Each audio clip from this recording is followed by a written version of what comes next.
फोनेगाव नागपूर जिल्ह्यातील एक मोठे शहर असून ऐतिहासिक सांस्कृतिकदृष्ट्या लाभलेले साफ स्वच्छ सुंदर शहर देखील आहे। इथले लोक देखील छान आणि मनमिळाऊ आहे।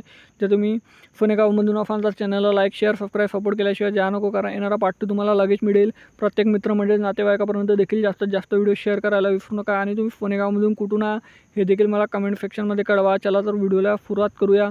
फोनेगाव हे नागपूर विमानतळ देखील इथे आहे फोनेगाव क्षेत्रामध्ये मित्रांनो। फोनेगावचं हे आहे मित्रांनो मंदिर, सुप्रसिद्ध मंदिर बघू शकता। फोनेगावमधलं तलाव फोनेगावचा तलाव आणि हा आहे फोनेगावचा नकाशा, जिथे नागपूर इंटरनॅशनल एअरपोर्टसुद्धा येतात मित्रांनो। जास्तीत जास्त चॅनलला लाईक शेअर सपोर्ट करा, जेणेकरून फोनेगावचा येणारा पार्ट 2 मिळेल। भेटूया नेक्स्ट व्हिडिओमध्ये। धन्यवाद। जय हिंद, जय महाराष्ट्र।